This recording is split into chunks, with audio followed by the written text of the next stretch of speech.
pamit dulu ngambil ballpoint ya, ballpoint untuk kuliah.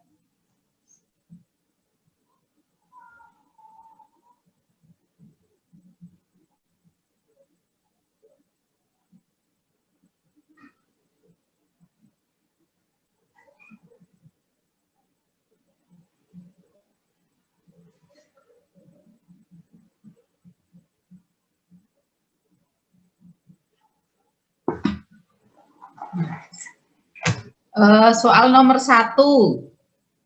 Soal nomor 1 ya rata-rata sudah banyak yang betul ya. Cuma nomor 1A pun juga masih ada yang salah. Sedikit ada beberapa yang masih salah. Nomor 1A yang nomor 1 itu masih ada yang salah. Ada ikatan hidrogennya enggak yang larutan ether dalam air? Ada ikatan hidrogennya tidak? Halo? Halo? Ada ya, tapi ada teman kalian yang jawabnya tidak ada, beberapa, jadi masih salah ini. Rata-rata sudah betul, tapi ya tetap ada yang salah. Ya, soal nomor 1, saya review saja nanti berikutnya kalau mau ada yang tanya ya silahkan ya.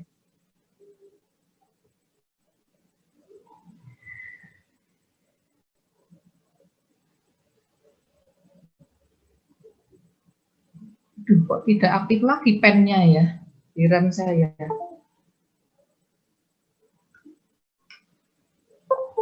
Kenapa begitu? Padahal waktu mau saya tanyakan ahlinya itu dibuka langsung bisa ini pennya aktif. Waduh.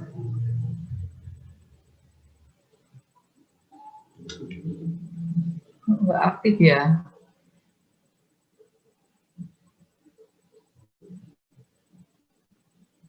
Saya nggak bisa ngorek-orek maksud saya.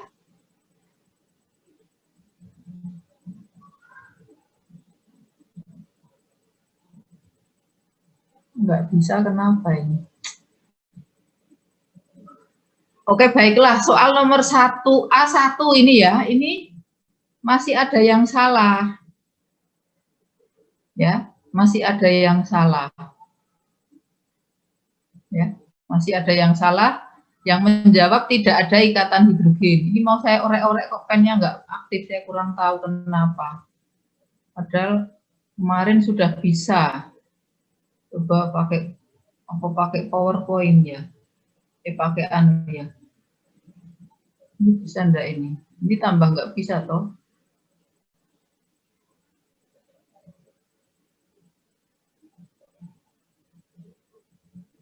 Bisa enggak nih?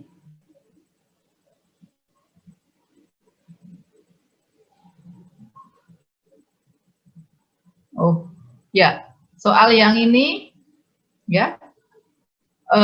Berapa masih salah? Oke, yang B, yang nomor 2 pasti. Yang 1B, penjelasan kan sifatnya open ya, cuma masalahnya ada pula yang salah. Di etil ether sama butanol itu katanya rantainya lebih panjang butanol. Apa betul? Kalau jawabannya seperti itu. Rantainya sama panjangnya bukan? Ya. Jadi rantainya sama panjangnya. Wong ini karbonnya 4, ini juga 4. Ini kenapa nggak bisa nulis ini loh saya. Ini bisa dilihat nggak? Maaf belum saya share screen ya.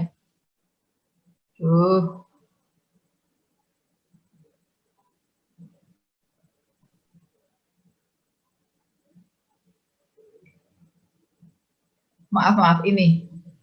Jadi soal nomor 1B ya. Soal nomor 1B.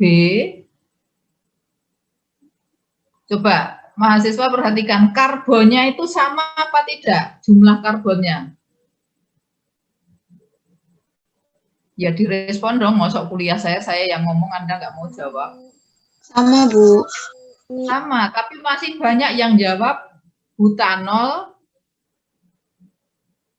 Jadi penjelasannya salah, jawabannya betul, butanol titik didih lebih tinggi, oke. Tetapi panjang rantai tidak menjadi sebab titik didihnya lebih tinggi, karena karbonnya sama-sama 4. Jadi nanti kalau yang kecewa dengan nilainya barangkali itu ya. Ya betul, jawabannya titik didih lebih tinggi butanol, tapi alasannya salah. Ya. Nah, itu mengatakan butanol panjang rantainya lebih panjang, karbonnya sama-sama 4 ini ya. Oke, jadi alasannya adalah karena terbentuk ikatan hidrogen. Nah, ikatan hidrogen pun harus dituliskan dengan benar.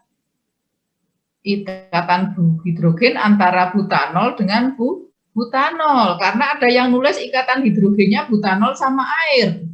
Padahal pertanyaannya titik didihnya bukan titik didih air. Ya, ini kesalahan-kesalahan yang dilakukan di menjawab soal 1B ya.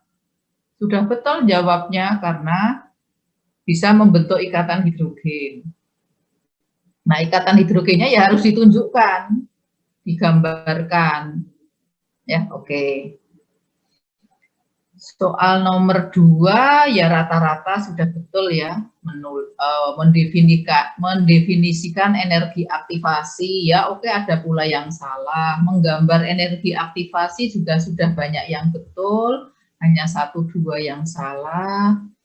Tata nama rata-rata sudah betul, 1-2 ada yang salah ya iya gitu ya. Sekunder butil itu beberapa salah ya, ada yang nulisnya isobutil. Soal nomor 4, karena ini Anda bisa buka buku ya, jadi kebanyakan betul ya.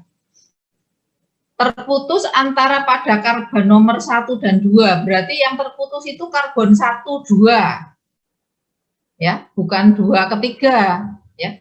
Oke. Nah, kekurangan di soal nomor 4 adalah jika menuliskan terputus di karbon nomor 1, mahasiswa ternyata kesulitan waktu menuliskan reaksi disproporsinasi. Itu semua salah. Semua salah. Nggak ada senyawa CH2 itu tidak ada. Ya, jadi senyawa CH2 itu tidak ada. Jadi kalau CH4 harus mengalami disproporsionasi dengan rantai yang lebih panjang, karena ikatan rangkap minimal karbonnya 2. Nah ini, jadi nggak ada yang dapat nilai 15. Ada enggak ya soal nomor berapa ini? Soal nomor 4 ya. Ada 1, 2. Ada 2 mahasiswa. Jadi kalau CH4 harus mengalami disproporsinasi dengan rantai yang lebih panjang. Tidak bisa dengan CH3 tidak bisa dengan CH3 ya. Oke, itu salahnya ya. Tapi ternyata ada yang kreatif benar juga ya. Oke. Soal nomor 5 ini sebenarnya banyak yang betul maunya, tetapi Anda kok tidak membaca soal dengan teliti ya. Jadi nanti mungkin ada yang kecewa nilainya ya, karena di sini saya tulisnya etanol. Ya, jadi rata-rata sudah betul, hanya karena menjadi metanol kan menjadi salah. Ada pula yang salah total. Yang salah total ya ada. Kalau reaksi SN1 alkil halida dengan alkohol jadinya eter, bukan jadi alkohol. Jadi ada beberapa yang jawabnya jadi alkohol, yaitu salah fatal gitu ya. Beberapa salah fatal. Anda bisa membuka sendiri kan, jawaban ada di rumah masing-masing. Yang jawab jadi alkohol sudah langsung salah ya. Ya. Ini jadinya eter. Jadi 2 etil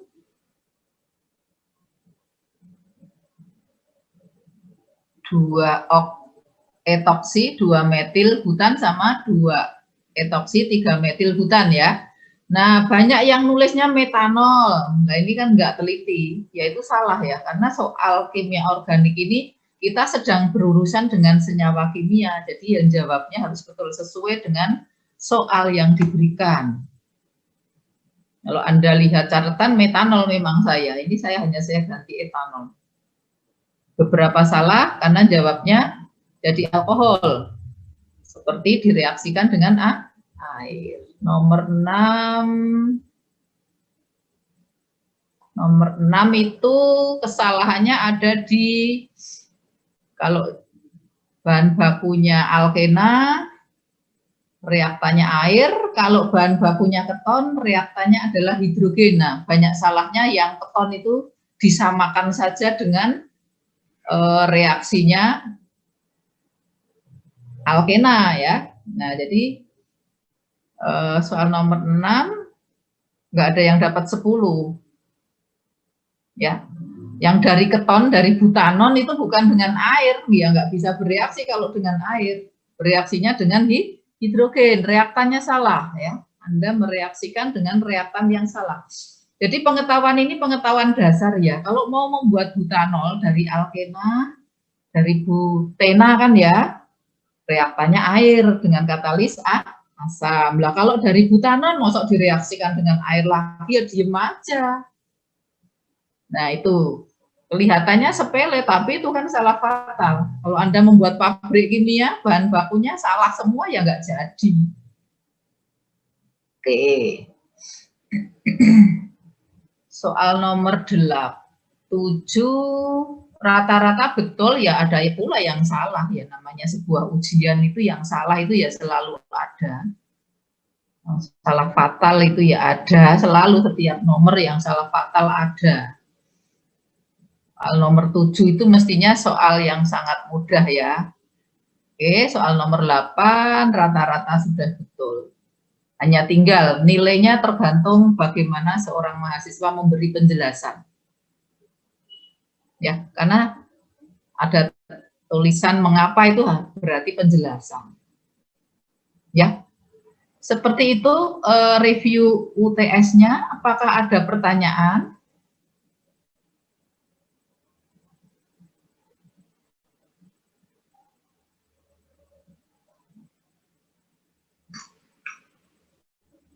Review UTS-nya, apakah ada pertanyaan?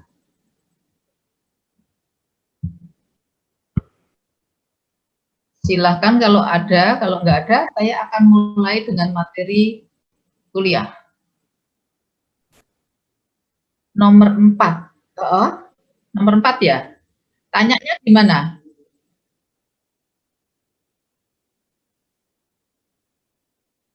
Oh ya, baiklah. Akan saya jawab dengan PowerPoint ya, karena saya pakai kok jadi pennya tidak mau aktif, saya juga kurang tahu. Sudah saya tanyakan ahlinya, waktu saya bawa ke kampus itu langsung bisa nulis, di Word pun bisa. Saya juga heran kok di sini kok jadi nggak bisa.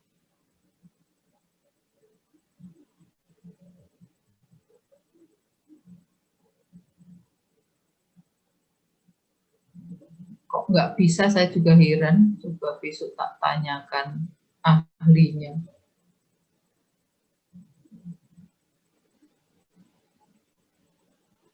Pen tidak aktif.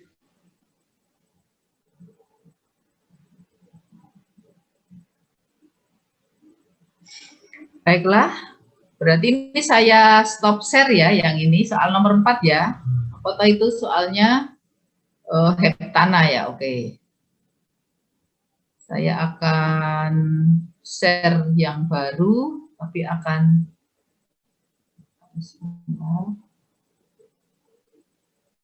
saya tak pinjam file ini aja.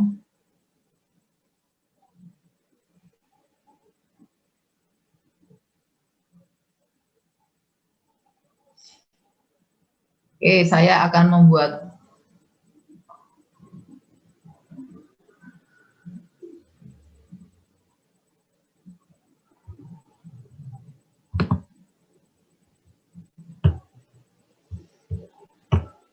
ya. Saya akan nulis di sini ya.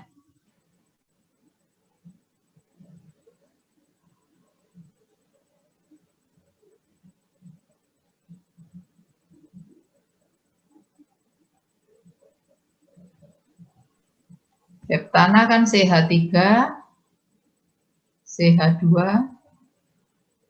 CH2, CH2, ini baru 4, ini 5, 1, 2, 3, 4, 5, 6, 7. Ya, ini akan terputus ya, karena ini karbon nomor 1, karbon nomor 2, berarti hasilnya adalah CH3, ini CH2, berapa kali ya, yang sama 1, 2, 3, 4 kali, saya tulis ya, yang kiri seperti ini. Nah, khusus yang bereaksi ini ada radikal bebas. Sampai di sini jelas? Ini tambah CH3. Ya, ini sia. Si ini semua betul rata-rata.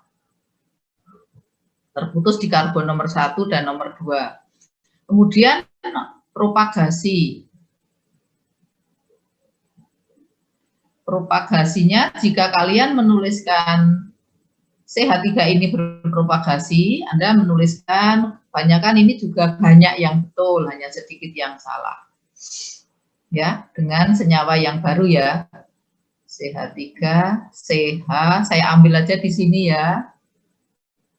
Nah, ini.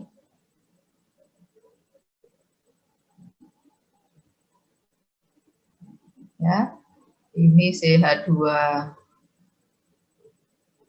4 kali ya, 4 tambah CH3, 7 toh, 1, 5, 6, 7, berarti ini akan menjadi CH4 ya, produk toh ya, metan,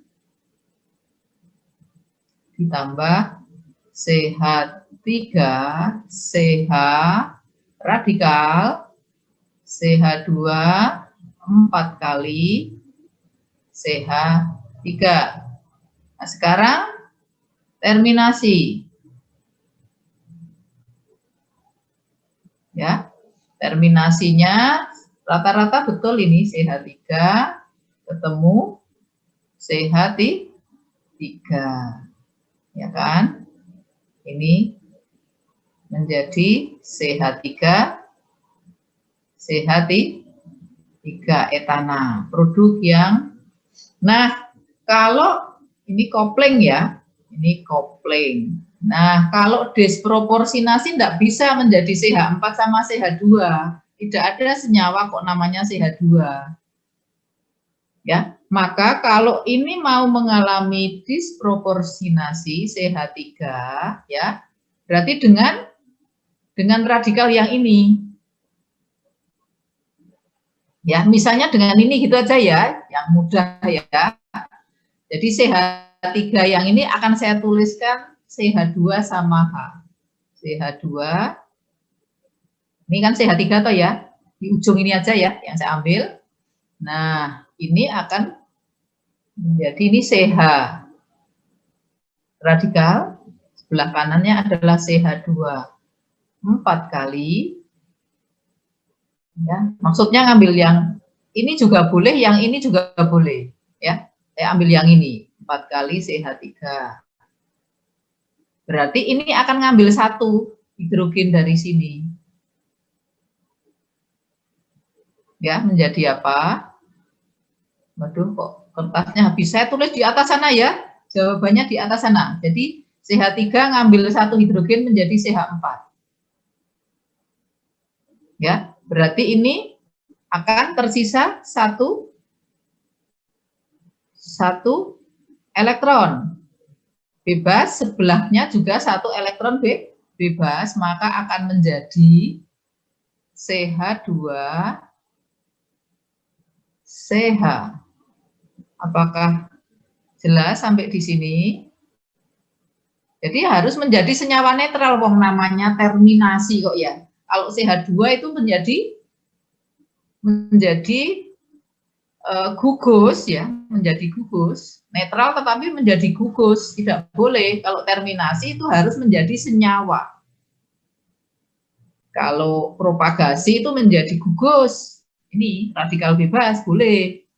Sama senyawa netral. Ini metan. Sama ini heptena. 1 heptena. Adakah yang mau ditanyakan? Sama ini juga bisa ya. Sama ini berarti ini CH4-nya harus ditambah. Ini ditulisnya CH2 di sebelah sini. Jangan 4 kali gitu. Ya. Ini soal nomor 4. Ada 2 mahasiswa, kalau tidak 3 mahasiswa ini bisa nuliskan. Jadi yang nilainya 15 berarti bisa nuliskan lengkap. 1, 2, 3, 4. Ada 4 mahasiswa yang bisa nulis seperti ini. Yang lain CH4 sama CH2. Yaitu saya kurangi nilainya. Tidak banyak saya kuranginya. Karena memang mungkin mahasiswa kesulitan ya, Saya memang belum pernah mencontohkan. Kalau CH3 disproporsinasi jadi apa gitu ya, belum pernah mencontohkan. Tapi ternyata ada kok yang kreatif ya. Baiklah, ada pertanyaan lagi? Ya, ini tadi terusannya di atas itu ya. Terusannya di atas.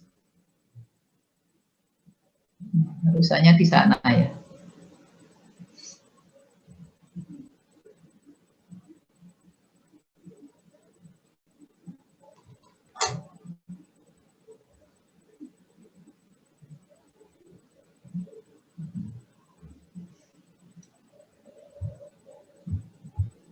Tidak ada pertanyaan?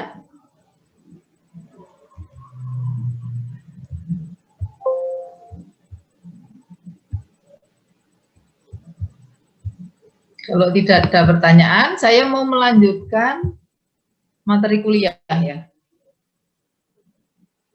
Ya, kita lanjutkan dengan materi kuliah dengan topik alkena ini.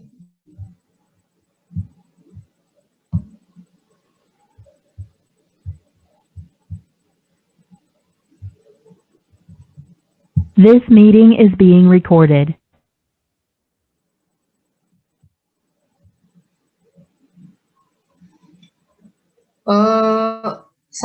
Mahasiswa semua, saya kan berlangganan Zoom itu sudah hampir 1 tahun ini, gitu ya. Jadi bisa kuliah tidak terjeda. Tapi jika nanti terjeda tiba-tiba, artinya Zoom saya diputus oleh tempat saya membeli, nanti kita masuk lagi ya. Ya, saya sampai sekarang belum diputus. Baik, Bu. Ya, Mak saya nggak tahu, mutusnya itu kapan juga tidak tahu. Tapi seandainya nanti di tengah jalan putus, kita akan sambung lagi gitu ya. Saya baru akan membeli lagi setelah diputus. Kalau belum diputus, ngapain saya membeli lagi kan begitu. Iya, nggak tahu pemberitahuan diputusnya kapan juga tidak ada. Maka saya juga bingung. Waktu awal semester saya sudah tanyakan yang membelikan itu diputusnya kapan. Kalau emang mau diputus saya beli lagi. Nah, yang ditanya juga nggak tahu. Ditunggu aja Bu, nanti kalau putus baru membeli lagi. Baiklah gitu, sepakat gitu ya. Baik, Bu. Oke, Anda sudah kuliah setengah semester, sebenarnya rutenya sudah sangat tahu ya. Di setelah UTS ini nanti saya punya beberapa video sederhana ya. Beberapa video, maksudnya video kuliah saya, PPT saya sudah saya buatkan, ada suaranya. Cuma saya membuatnya sudah 2 semester yang lalu, ketika saya pennya juga belum punya, jadi saya nggak ngorek-ngorek sama sekali, hanya ada PPT yang ada suaranya. Akan saya upload di YouTube sehingga Anda bisa mendownloadnya nanti, karena kalau pakai Google Drive saya sudah penuh, sudah tidak bisa dimasukin video lagi. Jadi terpaksa saya akan upload lewat YouTube, tapi dengan akses terbatas, hanya mahasiswa yang bisa akses, bukan diakses umum. Karena apa? Karena videonya belum bagus, jadi saya belum ya merasa masih banyak kurang, sehingga kalau ditonton oleh khalayak umum belum bagus lah, gitu ya. Mungkin yang topik aldehid sudah ada, topik beberapa sih sekitar 3 atau 4 sudah ada videonya, nanti akan saya share. Oke, yang ini belum ada. Baiklah. Alkena, saya kira mahasiswa sudah sangat familiar ya dengan senyawa ini. Senyawa ini sangat penting di industri kimia. Senyawa-senyawa polimer itu banyak sekali yang merupakan hasil reaksi dari senyawa alkena. Ya. Jadi senyawa awal yang penting di industri kimia ini penting Anda tahu ya. Bahan awal yang penting ya. Oke. Tata namanya saya kira agak tepat saja ya. Anda pasti sudah sangat pinter ini ya. Silahkan tinggal mengubah A menjadi E ya. Alkena paling kecil itu etena ya. Jadi nggak ada metena ya. Makanya jawaban Anda untuk soal nomor berapa tadi? Nomor 4 itu banyak yang salah ya. Jadi CH2 itu bukan senyawa, dia berupa gugus ya. Jadi senyawa terkecil senyawa alkena adalah karbonnya 2. Oke ya. Oke, nama Yupaknya sudah sangat pinter saya kira ya. Kemudian jika ikatan rangkapnya lebih dari 1, nah ya, coba perhatikan di sini. Kalau 2 misalnya seperti ini, silahkan diberi nomor yang terkecil ini ya. 1, 3. Nah, suku kata di itu di depan ena. Jangan salah, jangan menjadi 1, 3 dibutena, salah. Ini salah ya, saya tuliskan yang salah. Nah, ini salah ya, ini salah. Oke, yang lain saya minta Anda bisa pelajari. Gitu ya. Kalau 3 ya tinggal jadi tri ya, heksatriena. Kemudian nama trivialnya, belum ya, ini masih nama Yupa. Kalau ada gugus fungsional lain yang lebih berprioritas, ini kan saya contohkan yang karboksilat. Ya, ini selalu nomor 1 kan ya. Berarti ini nomor 2. Nah, jadi namanya mengikuti nama asam karboksilat, asam titik. Nah, karena ini alkena bukan menjadi butanoat, menjadi butenoat. Ya, oke. Kemudian nomornya berapa? Nomor 2, berarti asam 2-butenoat. Karena kalau ini digeser ke sebelahnya menjadi asam 3-butenoat. Ya, jadi yang selalu nomor 1 adalah gugus asam karboksilatnya. Oke. Kemudian perlu mengenal beberapa gugus. Nah, ini yang tadi belum waktu menjawab soal nomor 4. Nah, CH3 itu gugus, bukan senyawa. Jadi dia harus nempel di gugus yang lain ya. CH2 ini gugus. Gugus ini namanya gugus metilin. Kalau terikat pada sikloheksana, maka menjadi metilena sikloheksana. Ini agak tidak sering dijumpai ya, makanya ya harus diingat-ingat ini ya. Ini namanya gugus metilin. Kemudian kalau alkena kehilangan 1 atom H, ini menjadi gugus, namanya gugus vinil. Nah, ini akan sering ketemu di senyawa-senyawa polimer ya. Jadi ini gugus vinil. Kalau terikat pada atom klor, maka namanya menjadi vinil klorida. Ini nama trivial. Nama yupaknya apa ya? Yupaknya apa ini? Nama yupaknya apakah? Lah kok diam saja? Etena. Ya, nomor tidak perlu, wong semua nomor 1 ya. Oke. Kalau karbonnya diperpanjang 1, namanya gugus alil. Ya ini CH2 ikatan rangkap CH2. Nah, ini namanya gugus. Nah, terikat pada apa? Kalau terikat pada atom Br misalnya, senyawa ini menjadi namanya alil bromida. Apa nama yupaknya?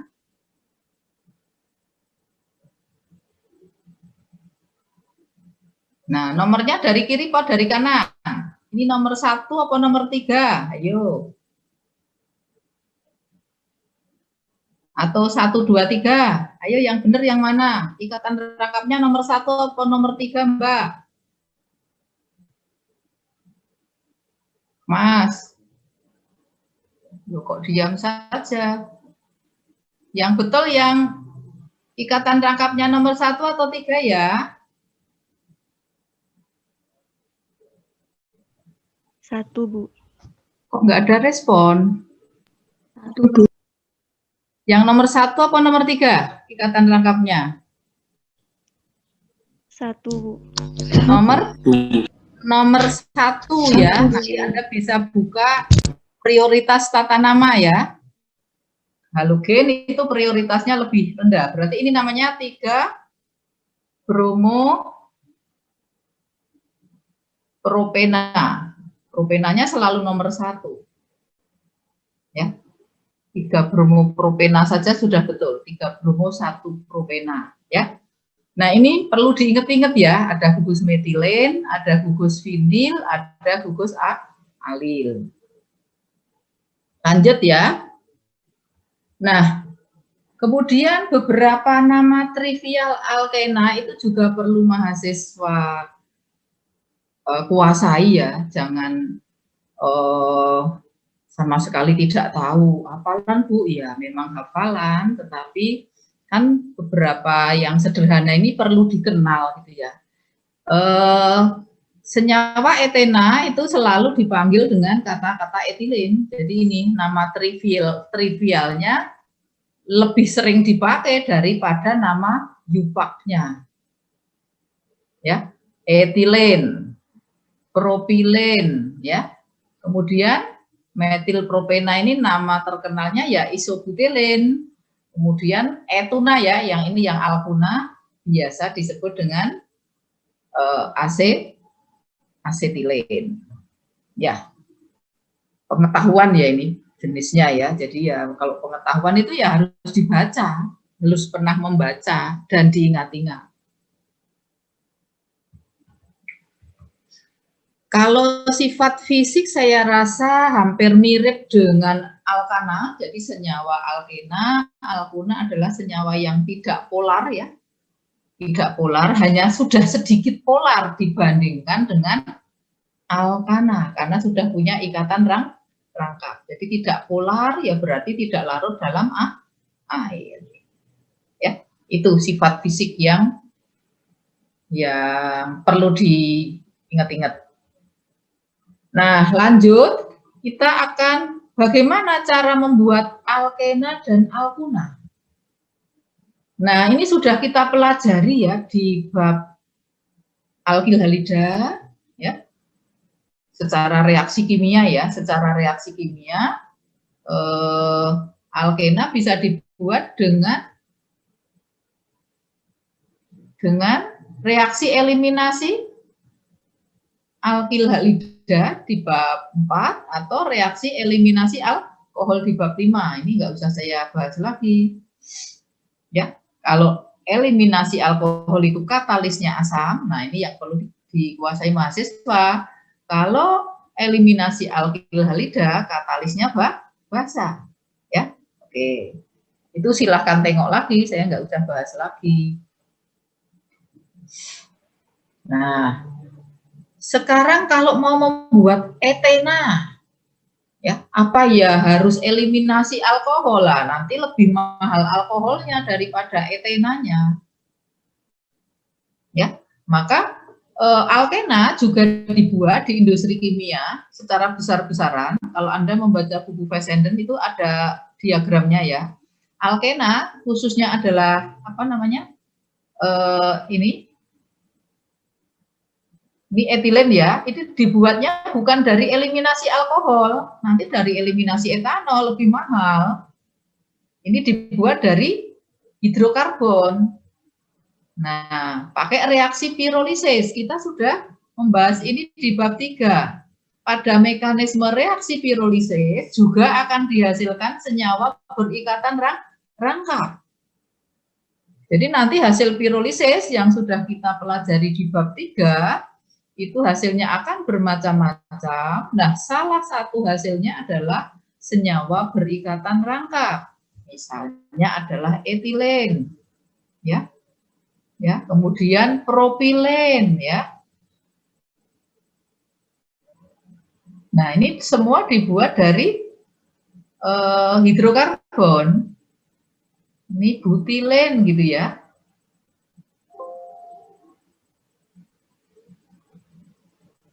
Waduh, ini salah tulis tadi ya. Jadi tadi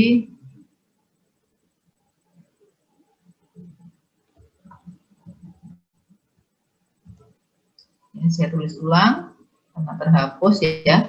Jadi etilen, propilen,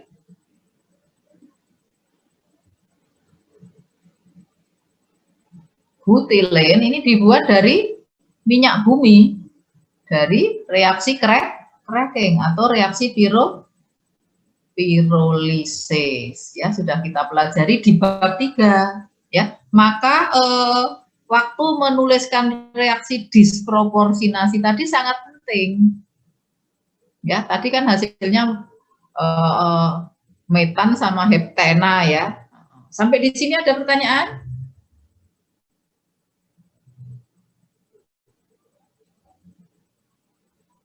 Adakah pertanyaan? Belum ada, Bu. Tidak ada ya. Kalau tidak ada saya lanjut. Nah, jadi ini membuat alkena, ini caranya. Reaksi eliminasi alkohol dan alkyl halida atau reaksi cracking minyak bumi. Nah, kalau di industri secara besar-besaran produksinya adalah menggunakan bahan baku hidrokarbon. Hidrokarbon di sini yang dimaksud adalah minyak bumi. Ya, kita sudah belajar minyak bumi, Anda sudah saya beri PR ya, dan sebagainya. Ya. Nah, sekarang kita lanjut dengan reaksi-reaksi. Reaksi-reaksi alkena ini sangat banyak tentunya. Di kuliah ini kita akan pilih beberapa reaksi yang penting dari senyawa alkena, ya, dari senyawa alkena. Oke, yang pertama kita akan pelajari reaksi adisi. Reaksi adisi ya. Reaksi adisi yang kita pelajari dulu adalah reaksi dengan hidrogen, reaksi dengan asam halogen atau hidrogen halida, dan reaksi dengan halogen. Ini reaksi adisi yang lazim ya, yang sering dilaksanakan. Mari kita tinjau satu persatu reaksi ini ya, reaksi ini. Reaksi yang pertama ini mudah sekali nuliskannya, etena ya ini contohnya. Alkena ini kalau dihidrogenasi ya, ditambah hidrogen menjadi etan. Nah, nulisnya kan gampang sekali nih. Secara kimia organiknya tidak ada yang perlu dipelajari detail ya, wong cuma etena jadi etana kok ya. Nulisnya gampang sekali, tapi ini melaksanakannya yang susah. Jadi ini saya balik, Anda akan membaca yang belakang dulu, nggak apa-apa ya. Yang adisi hidrogen. Nah, ya. Jadi Anda buka dulu yang materi hidrogenasi katalitik. Nulisnya gampang banget ya. Ikatan rangkapnya hilang, ditambahkan hidrogen ya. Ini ikatan rangkap hilang, sekarang hidrogennya ditambahkan hanya begitu saja. Tetapi ini reaksi ini susah sekali ya. Reaksi ini susah sekali. Energi aktivasi dari reaksi ini tinggi sekali. Jadi ini yang penting pengetahuan bagaimana mereaksikan senyawa ini. Ini ada di halaman, jadi ada di halaman, sebentar, kalau di buku Fessenden ada di halaman, Anda perlu membaca ini di buku Fessenden ya, selain kalau modul saya itu pendek sekali, jadi pengetahuan tentang reaksi menggunakan katalis. Katalisnya ini padat. Ya. Ini padat. Padahal propena dan hidrogen ini gas. Jadi ini gas direaksikan dengan gas di atas tumpukan katalis. Tumpukannya gimana ya, Bu? Nanti Anda kalau sudah kuliah reaktor, itu akan diberi pengetahuan katalis itu seperti apa toh ya, gitu ya. Kemudian katalis padat, bentuknya apa? Apakah logam batangan begitu? Tidak, tapi bisa berbentuk bubuk, bisa pula berbentuk pelet, butiran-butiran begitu ya. Jadi ini ada gas yang dilewatkan pada tumpukan katalis. Ini saya gambarkan, ya tidaklah persis seperti ini katalisnya, PT misalnya ya. Nah, ini ya bantunya. Nah, ini ada gas. Ini propena ya, CH3, CH, CH2, kemudian ada hidrogen juga dialirkan. Nah, terus bagaimana bereaksinya kedua senyawa ini? Nah, bereaksinya kedua senyawa ini dengan bantuan katalisator. Kalau tidak ada katalisator, reaksi ini tidak bisa menghasilkan produk. Ya, jadi ini kata katalitik ini selalu harus ada, hidrogenasi selalu katalitik. Mengapa? Anda bisa membuka buku Fessenden ya, buku Fessenden halaman Fessenden 1 halaman 409 sampai 410 ya. Pengetahuan tentang hidrogenasi katalitik. Ya. Jadi di buku itu ada mekanismenya ya. Mekanismenya. Jadi bagaimana ikatan rangkap ini bisa putus kemudian bereaksi dengan hidrogen menjadi ikatan tunggal. Ya. Nah, ini kalau nggak ada katalis nggak bisa karena energi aktivasinya sangat tinggi. Makanya kemarin di UTS itu saya tanyakan apa toh yang dimaksud dengan energi aktivasi. Ya. Grafiknya ada yang salah pula ternyata. Masih ada yang salah ya. Jadi energi aktivasinya ini kan alkena ya. Alkena hidrogen ini tinggi sekali. Nah, ternyata senyawa alkena, propena ya, senyawa hidrogen kalau dipanaskan, cara menaikkan energi ini toh, energi rata-rata reaksi agar mencapai ini transisi ya. Ada yang sudah jawab dengan bagus ya. Transisi ini, nah dengan cara apa? Dengan cara dipanaskan. Ternyata dengan pemanasan maka energi aktivasi ini tidak pernah tercapai. Maka reaksi ini tidak bisa dijalankan tanpa adanya katalisator. Maka kemudian ini harus ditambahkan katalisator. Jadi tidak hanya propena sama hidrogen toh. Nah, dengan katalisator nanti energi aktivasinya akan turun. Ya, ini EA dengan adanya katalis. Nanti jalan reaksinya berbeda. Reaktan dan produknya sama, tapi jalan reaksinya beda. Nah, untuk lebih jelas silahkan membaca halaman 409 sampai 410 buku Fessenden ya. Jadi nanti si senyawa ini akan nempel di permukaan katalisator. Kemudian ikatan rangkapnya akan melemah karena ada interaksi antara ikatan rangkap dengan permukaan padatan. Dan terus kira-kira membayangkannya gimana? Membayangkannya memang sulit ya. Ini abstrak sekali. Jadi ada gas dengan ikatan rangkap, ada di permukaan katalis atau melewati katalis. Itu ternyata ada interaksi antara padatan dengan ikatan rangkap yang tidak bisa kita lihat, yang di logika ya agak susah begitu ya. Maka nanti ikatan rangkapnya akan melemah ya. Sementara akan tertarik ke arah padatan. Nah, setelah itu barulah terjadi reaksi dengan hidrogen. Sampai di sini adakah pertanyaan?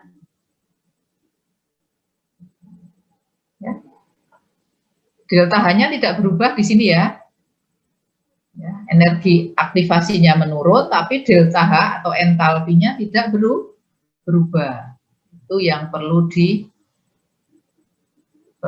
diketahui mahasiswa. Jadi EA-nya nggak berubah.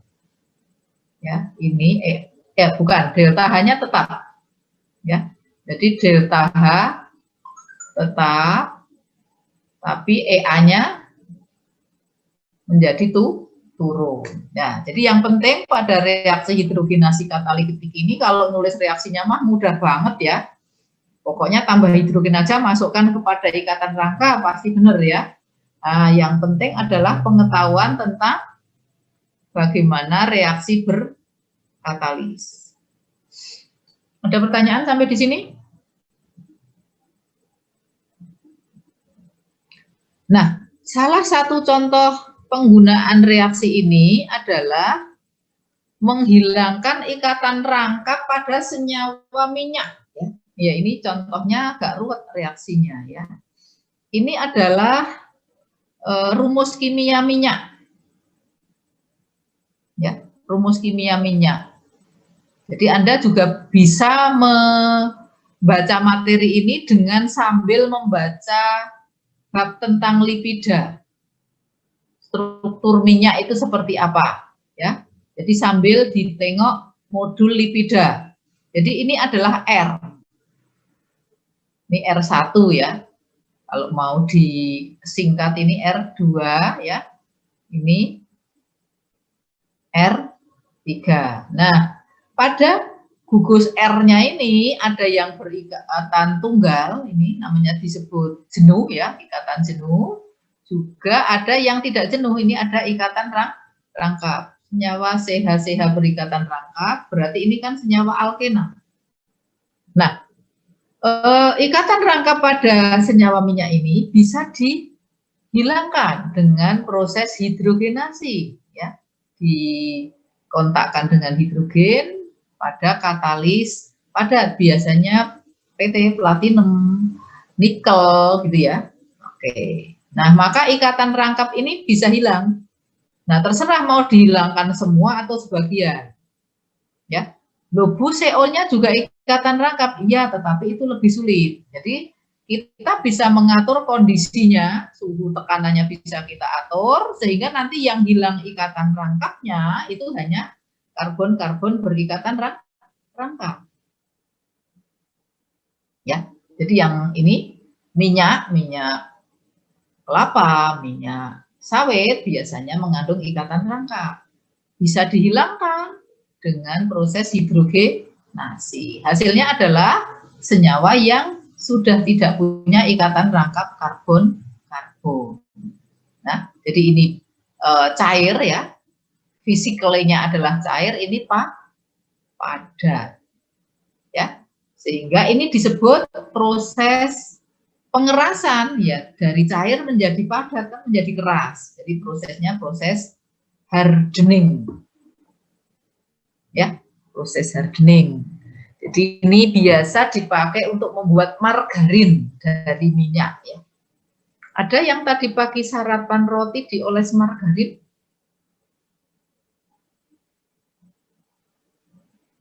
Ya, ini kan margarin. Yang padat ini bisa dikatakan ini margarin gitu ya. Misalnya ya, ini misalnya margarin. Ini misalnya ya, ini contohnya saja minyak sawit misalnya ya, minyak sawit. Nah, kenapa minyak kok dihilangkan ikatan rangkapnya? Ya, salah satunya ya, salah satunya untuk membuat margarin dari minyak, gitu ya. Rumus kimianya kan sama saja, ya, hanya berbeda hidrogen, tapi fisiknya sudah berubah dari cair menjadi padat. Nah, secara bahan makan, kalau Anda punya roti tawar mau dimakan itu diolesnya minyak sawit atau margarin Blue Band misalnya. Adakah yang mau roti tawarnya diolesi minyak sawit terus dikasih coklat di atasnya? Enggak, Bu. Kira-kira enak enggak ya? Gitu loh ya. Roti tawar 1 lembar dioles sama minyak sawit, terus ditaburi keju atau coklat. Mau nggak ya, Mbak? Tidak, Bu. Mbak. Enggak, Hah? Bu. Nggak mau ya. Jadi ini masalah rasa. Kalau di bidang bahan makan, merubah minyak menjadi margarin, ini masalah rasa. Ya, ya lidah kita pasti ya tidak mau ya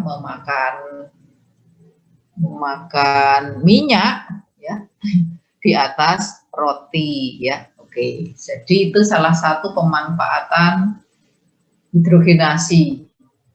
Tentunya ya tidak semua membuat margarin, banyak sekali manfaatnya. Ada pertanyaan dulu sampai di sini? Oke, nggak ada. Kalau nggak ada, saya akan lanjut ke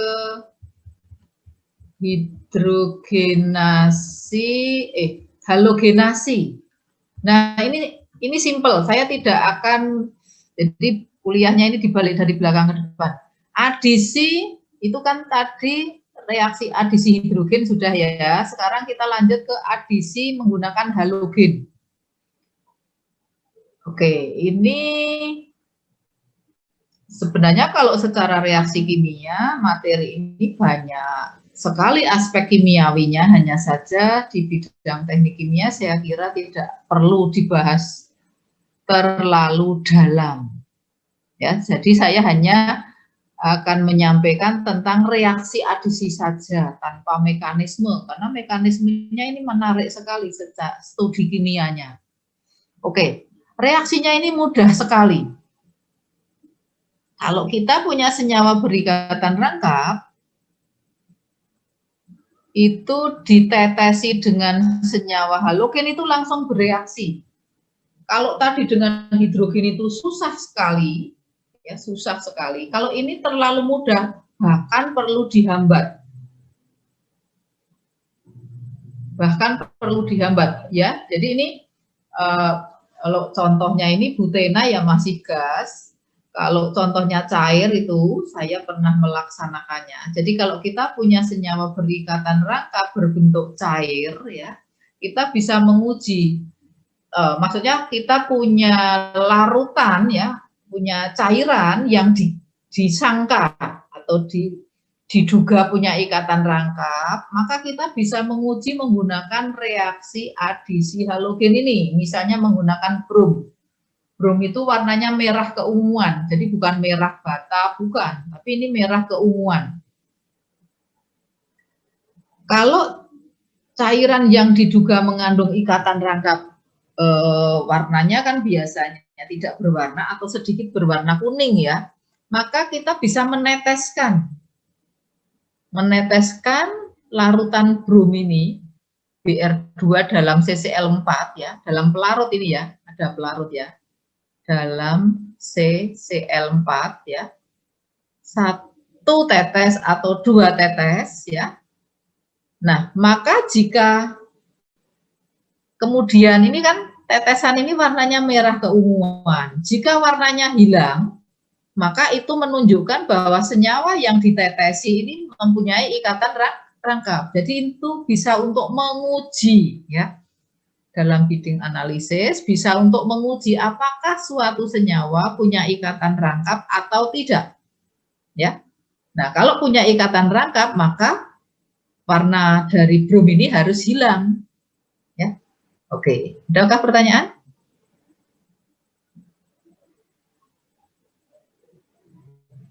Adakah pertanyaan? Nah, jadi itu kalau mau ditujukan untuk menguji ya. Kalau ini ya mudah saja atom Br-nya akan masuk pada senyawa berikatan rangkap. Menjadi senyawa dihalogen, dibromo. Oke. Ya, jadi saya tidak membahas ini secara kimiawi, mekanismenya cukup menarik. Karena nanti strukturnya itu menjadi sebuah kajian di bidang kimia. Tidak ada ya? Tidak ada pertanyaan, lanjut ke depan. Nah, yang depan ini agak panjang. Yang adisi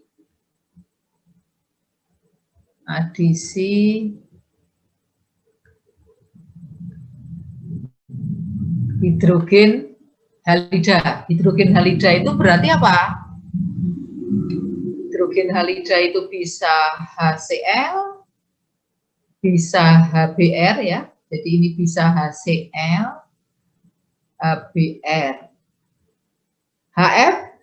HF jarang digunakan ya, karena ini reaktif, sangat reaktif. Ya, jadi kalau tidak ada keperluan khusus biasanya digunakan HCl atau HBr. Oke, reaksinya bagaimana? Nah, ini berbeda dengan yang sudah kita pelajari, reaksi radikal bebas. Sekarang kita akan belajar reaksi ionik.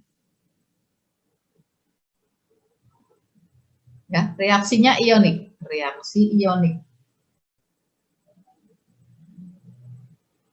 Nah, caranya gimana? Ini alkena adalah senyawa yang punya banyak elektron. Maka dia harus bereaksi dengan gugus yang kekurangan elektron. Lah HCl ini bagian Cl-nya kaya elektron. Jadi ikatan rangkap akan menyerang HCl dari ujung hidrogen. Ini kan parsial positif, ini parsial negatif ya. Jadi ini milih bagian H. Maka tahap pertama terbentuk yang namanya karbokation. Ini namanya intermediate.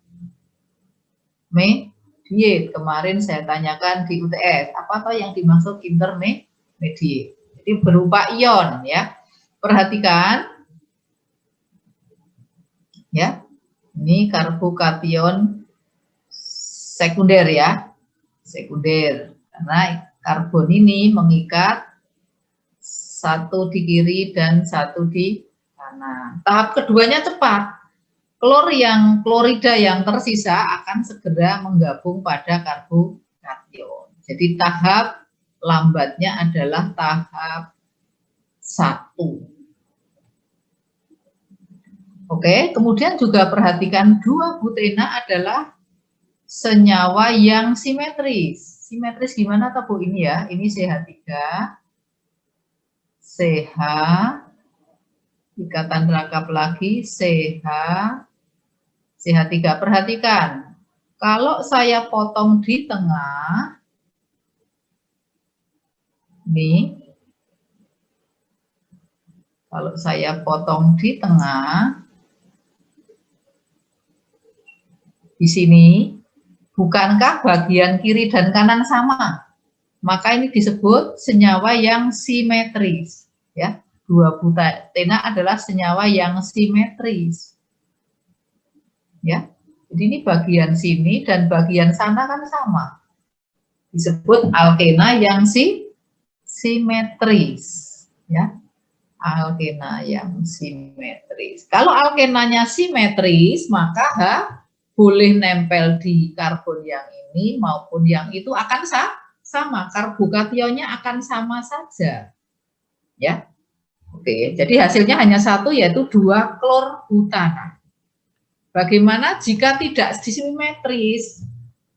Ya, contohnya adalah propena. Ya, ini kalau saya potong, lah yang di sebelah kiri karbonnya ada 2, yang di sebelah kanan karbonnya 1. Beda dengan ini tadi. Ini sama persis. Nah, jadi jika bahan bakunya adalah alkena yang simetris, maka nanti produknya cuma 1. Karena karbokationnya cuma 1 macam. Nah, jika tidak simetris, maka hidrogennya bisa nempel di karbon yang kanan maupun yang kiri. Ya, jadi hanya ini bisa nempel di kiri, kanan atau kiri. Nah, coba perhatikan, kalau hidrogennya nempel di kanan di sini, ya, maka hasilnya 2 klorpropana. Kalau hidrogennya nempel di sini, jadinya adalah 1 klorpropan.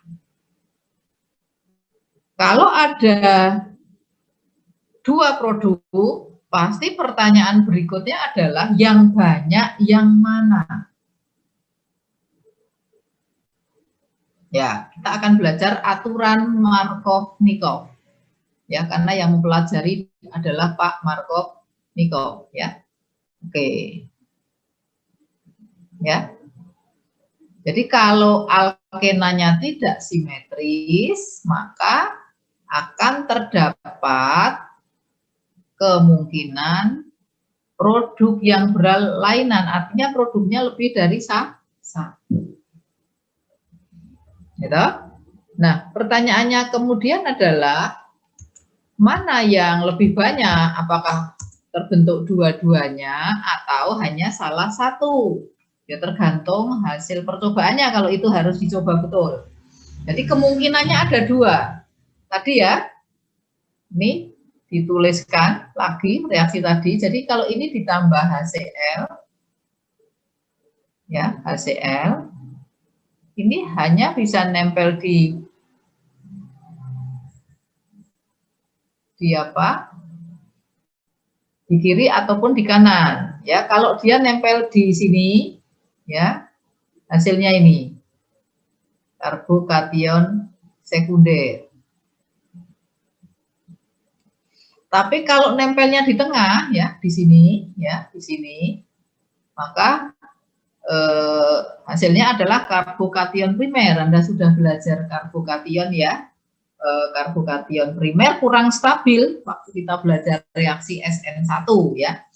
Nah, maka nanti yang akan melanjutkan reaksi yang lebih banyak adalah yang melewati karbokation sekunder. Dan bahkan menurut percobaan, reaksi adisi propena ini hasilnya cuma 1. Ya, menjadi 2 klorpropana, 1 klorpropananya tidak terbentuk. Ya, kalau itu harus pakai percobaan. Kalau secara menulis mekanisme, maka hasilnya kemungkinannya ada 2, yaitu 1 klorpropan dan 2 klorpropan. Adakah yang mau bertanya sampai di sini? Silahkan.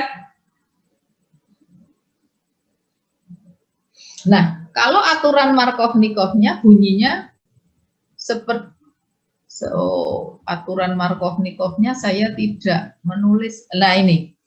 Kalau aturan Markov-Nikovnya bunyinya seperti ini, silahkan dibaca. Dalam adisi HX pada alkena tak simetris, maka H+ akan menuju karbon berikatan rangkap yang sudah memegang atau berikatan dengan hidrogen lebih banyak.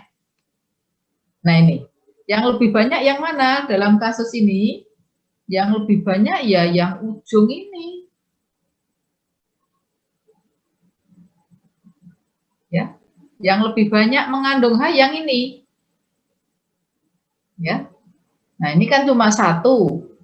Ini dua, maka nanti hanya lebih disukai masuk yang hidrogennya sudah banyak. Kenapa? Karena akan menjadi karbokation yang lebih stabil. Ya. Nah, ini. Adakah pertanyaan?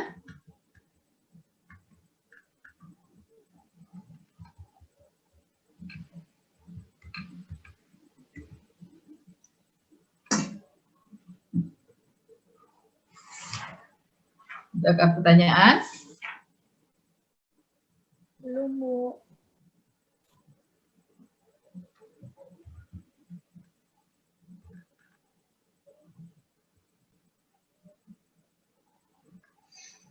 Ya, jadi kalau menurut aturan Markov-Nikov maka hasilnya hanya satu, yaitu 2 kloropropan, ya, karena hidrogen menuju karbon yang hidrogennya sudah lebih banyak. Oke ya, jadi selalu seperti itu. Sekarang ada yang anti Markov-Nikov, ya. Ada yang mengikuti aturan Markov-Nikov, ada yang tidak mau mengikuti, maka nanti akan disebut adisi anti Markov-Nikov. Anti ya, anti Markov-Nikov.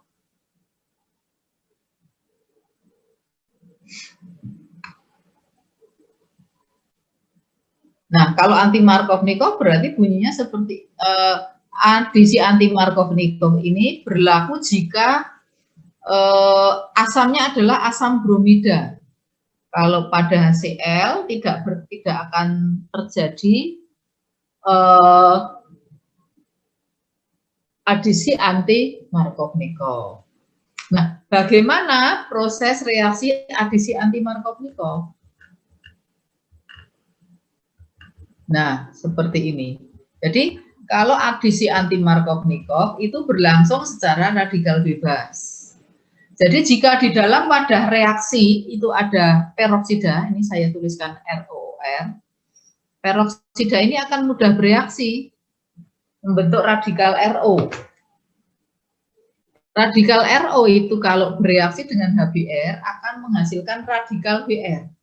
Nah ini, maka sekarang reaksinya menjadi radikal bebas.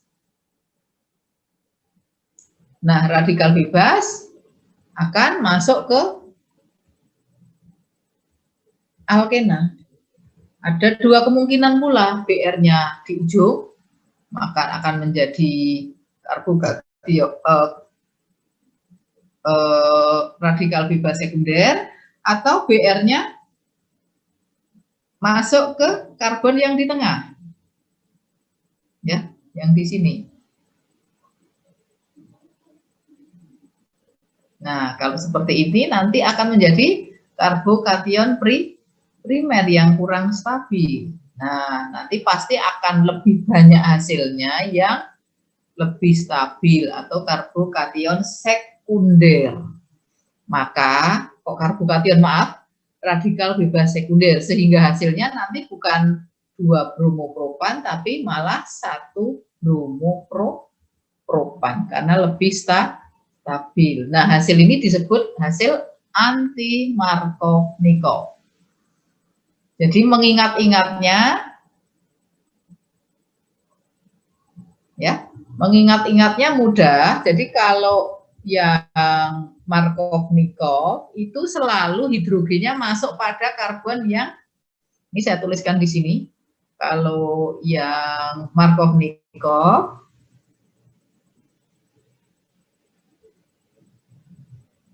nah ini hanya masuk ke sana. Ya, kalau yang anti Markov-Nikov yang masuk dulu bukan hidrogen tapi malah atom halogen. Nah, ini akan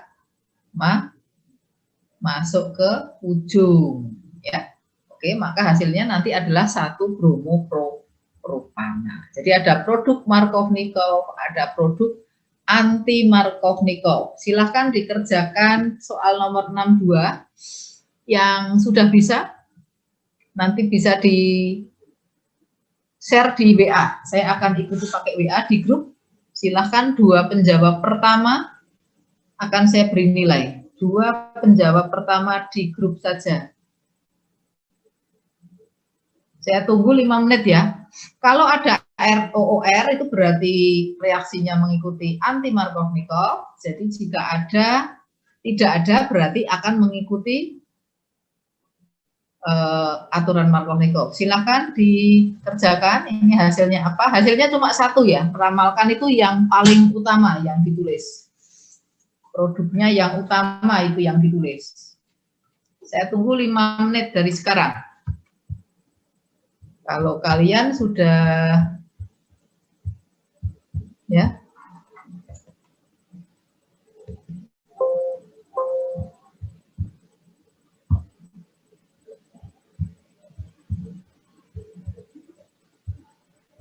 Kalau kalian sudah bisa ya, saya tunggu 5 menit. Jadi jangan saya tok yang ini produknya ditulis 1 saja, kemungkinannya ada 2, tapi yang utama yang mana? Yang diramalkan artinya yang utama. Oke, saya tunggu. Silahkan posting di grup WA, tapi tolong dituliskan nomor mahasiswanya ya. Tolong dituliskan nomor mahasiswanya sehingga saya merekap nilainya menjadi lebih mudah.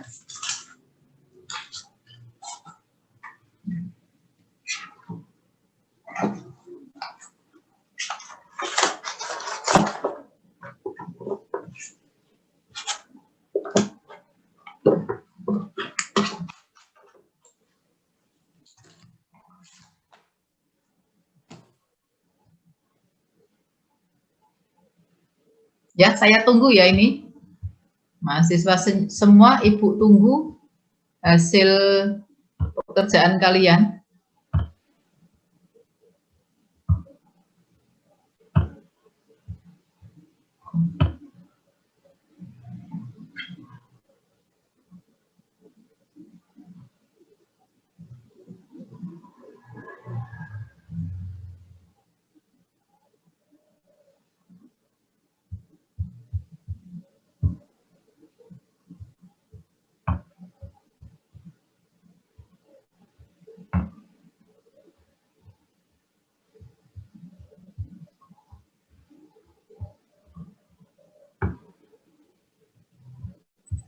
Ya, silahkan.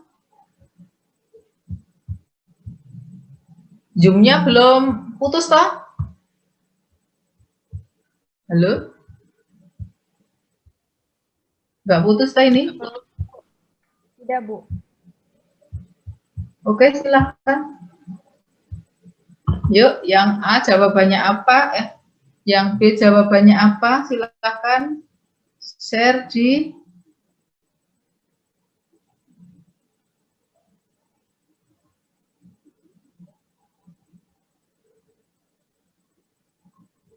nulisnya yang teliti ya. Mbak yang sudah nge-share itu nulisnya nggak teliti.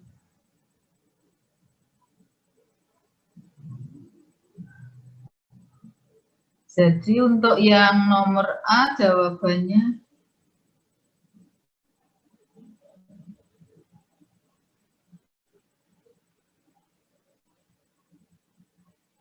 produknya ya Mbak siapa ini? Tarisa sudah betul. Mbak Dwi Anggraita itu nulis produknya ada yang salah. Maunya betul tetapi ada yang salah itu ya. Yang A sudah ada yang jawab. Ya, yang Mbak Anggraita itu nulis bahan bakunya sudah betul tapi produknya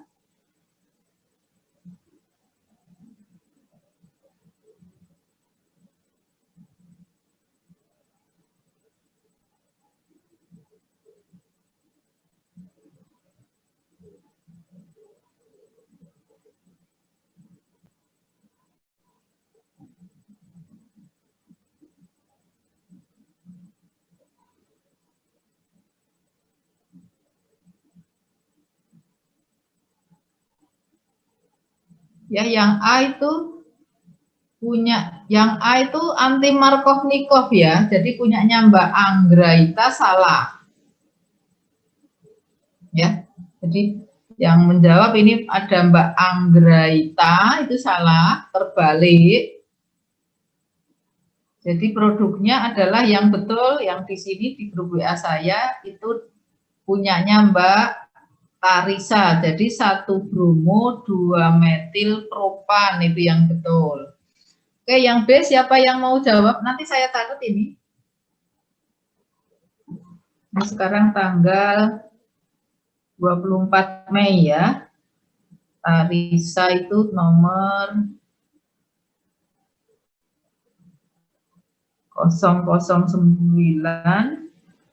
2012 ya ini. 2020 ya.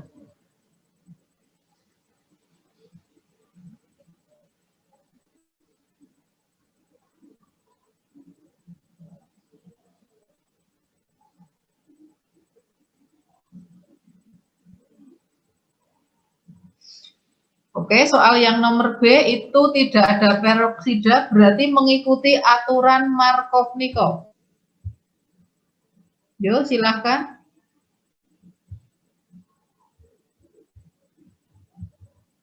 Segera di-share di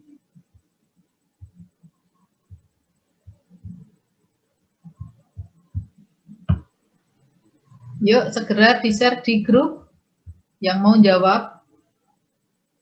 Ini sebenarnya nggak disuruh menuliskan mekanisme ya, cukup hasilnya saja.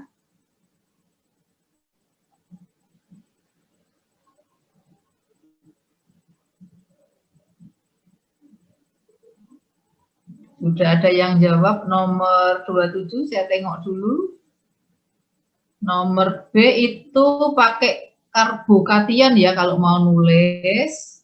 Itu pakai karbokation, jadi hasilnya adalah 2 bromo 2 metil propana. Ya, sudah betul ya, punyanya 0027 ya. Berarti sudah terjawab. Namanya siapa ya? Nama lengkapnya Rasda. Ada pertanyaan? Anda juga bisa menengok ya. Anda juga bisa menengok di grup ya. Jadi kan ini hanya disuruh menuliskan produknya saja. Jadi ya kalau mau nulis mekanisme ya boleh, kalau cuma disuruh nulis produknya ya. Ini kalau mau mudah kan seperti ini. Nah, kalau Markovnikov harusnya kan hanya di sini. Kalau anti ya berarti hanya di sini. Tinggal begitu saja. Ini BR. Ya. Kalau yang ini mengikuti aturan Markovnikov, berarti hidrogen harus nempel di CH yang sini. Ya, kalau ini hidrogennya ada di sini.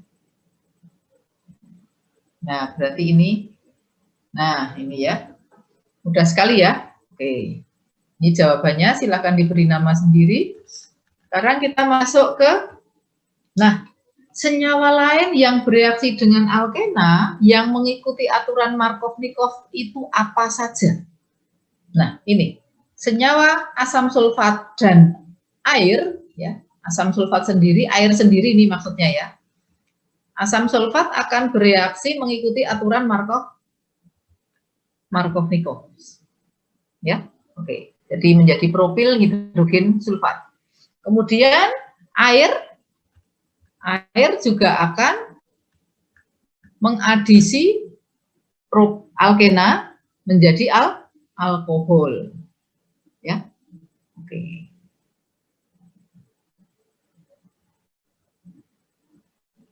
Sehingga ya.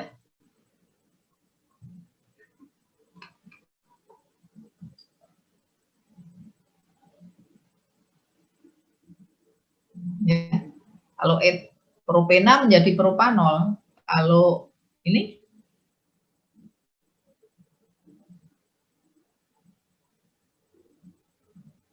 Ini menjadi etanol. Ya, etilen. Etanol. Ya, ini mengikuti aturan Markov-Nikov. Adakah pertanyaan? Oke, nggak ada. Lanjut ya. Lanjut.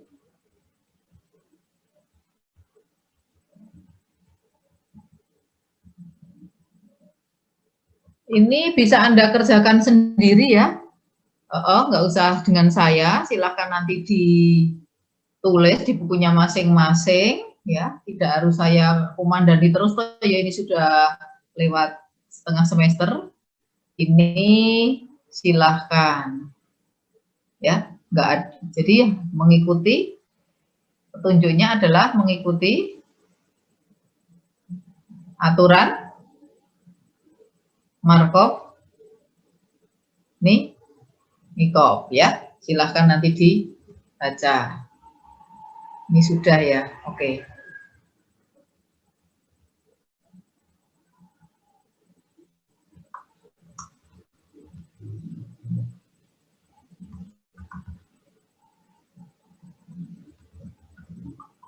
Nah, satu reaksi lagi yang belum, yaitu reaksi oksidasi. Nah, selain mengalami reaksi adisi, maka alkena juga akan mengalami reaksi oksidasi. Oke, nanti silahkan dibaca lebih detail sendiri ya. Jadi oksidasi pertama adalah oksidasi tanpa memutuskan ikatan sigma. Ya, ini adalah alkena, ya, ini alkena. Punya ikatan rangkap, ini ikatan sigma dan ikatan pi, ya. Nah, oksidasi jenis pertama, ini ikatan sigmanya ini masih utuh.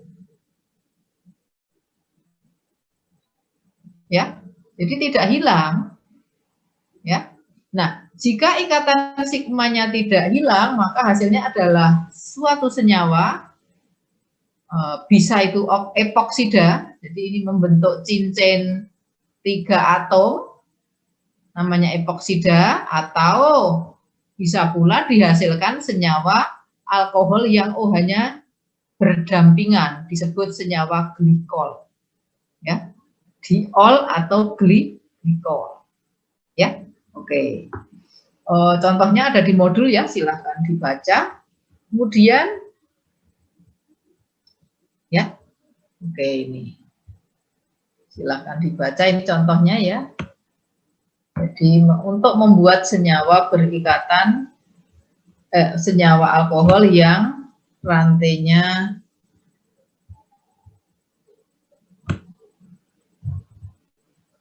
OH-nya jejer atau berdampingan, itu dengan reaksi oksidasi alkena. Kemudian jenis oksidasi yang kedua adalah, ya, jenis oksidasi yang kedua adalah ikatan P dan ikatan sigmanya terpotong.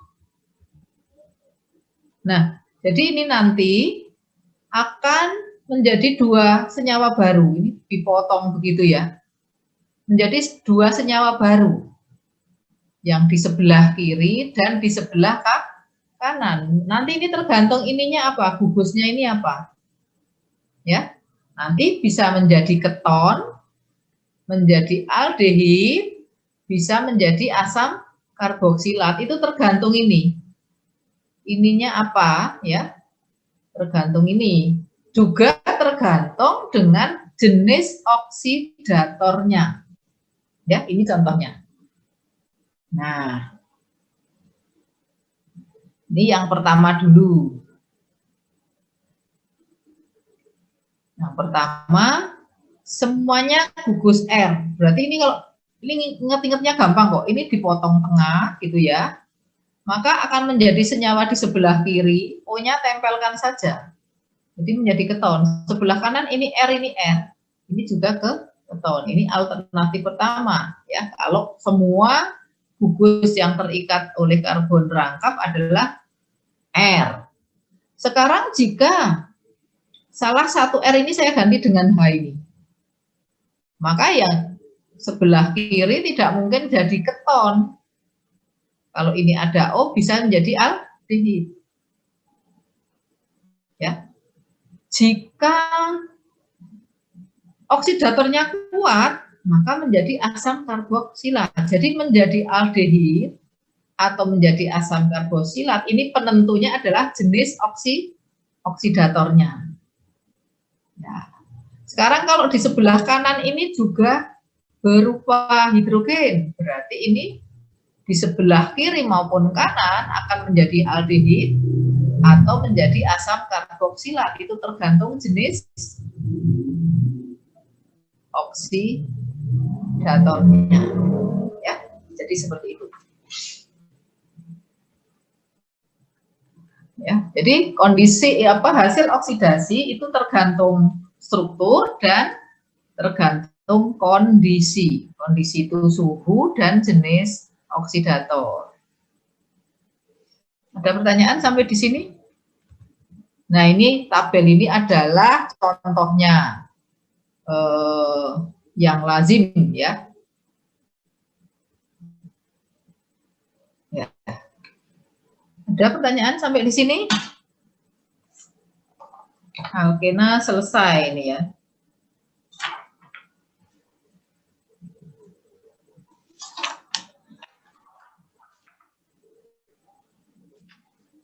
Soal-soal saya minta Anda kerjakan ya.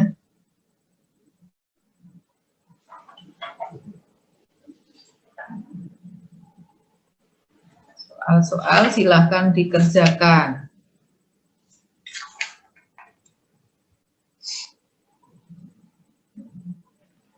Masih ada waktu 1 jam. Jadi saya lanjutkan saja dengan materi berikutnya. Ya, karena masih 1 jam kan eman-eman. Anda mau istirahat dulu tidak? Kalau mau istirahat dulu, kita off-kan 5 menit. Saya akan tutup videonya. Gimana, saya manut mahasiswa? Langsung lanjut atau ditutup di jeda 5 menit agar Anda nggak bosan? Halo mahasiswa?